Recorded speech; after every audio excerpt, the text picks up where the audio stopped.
ఆదివారం జరిగే India Australia match గురించి మాట్లాడుకుందామండి ఇప్పుడు.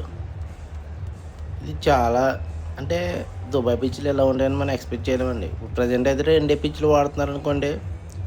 ఈ పిచ్లు చాలా అంటే డ్రై పిచ్లండి బాబు.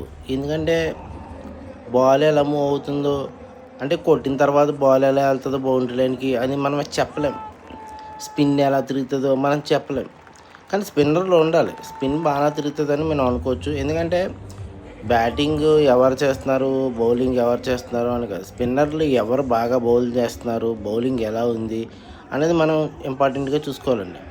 ఇక్కడ ఏంటంటే మనం బౌలర్లు చాలా కష్టపడుతున్నారండి. చెప్పుకోవాలంటే మన కుల్దీప్ యాదవ్ అయితే ఏంటి, వరుణ్ చక్రవర్తి అయితే ఏంటి, మన జడేజా అయితే ఏంటి, మన అక్షర్ పటేల్ అయితే ఏంటి, చాలా కష్టపడుతున్నారు. వాళ్ళేమీ చాలా ఈజీగా తీసుకోవట్లేదు. గ్రౌండ్ రిపోర్ట్ కూడా ఏంటంటే ఇది ఈ నెక్స్ట్ సండే కూడా పిచ్ ఎటువంటిది సెలెక్ట్ చేస్తారన్నది వాళ్ళ ఫైనల్ డెసిషన్. కానీ ఎవరు బ్యాటింగ్ చేసినా ఎవరు బౌలింగ్ చేసినా గ్రీజ్లో నిలబడాలి. గ్రీజ్లో నిలబడటం అనేది చాలా ఇంపార్టెంట్. మొన్న ఆస్ట్రేలియా ఇండియా మ్యాచ్ చూసాం కదండి.